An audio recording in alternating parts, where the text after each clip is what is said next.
listener production.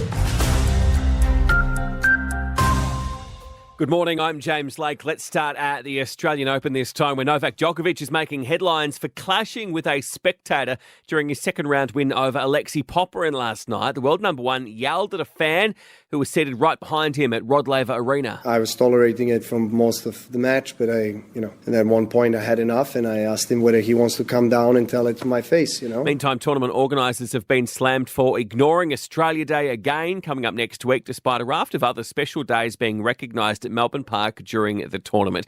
First Nations Day was launched yesterday, and next week the event will mark separate days for AO Pride, All Abilities and Glam Slam for LGBTI plus players.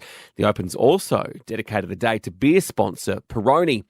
Canberra is looking at tough new laws to force businesses to accurately report their carbon emissions in annual sustainability reports. Under the changes, company directors could also be personally liable for any incorrect climate statements made by their businesses. And there's been a health scare for the British Royals. Princess Kate now in hospital for 2 weeks after having abdominal surgery yesterday. And King Charles is booked in for treatment on an enlarged prostate.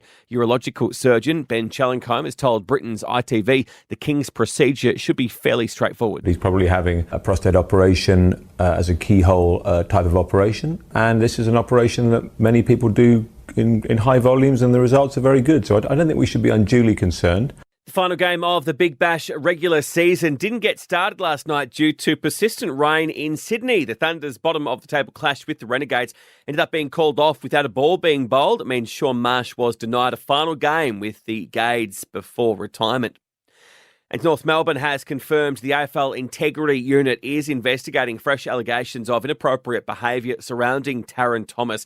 The troubled Kangaroos player will reportedly be summoned to AFL House this morning. Thomas was stood down almost 12 months ago amid abuse accusations.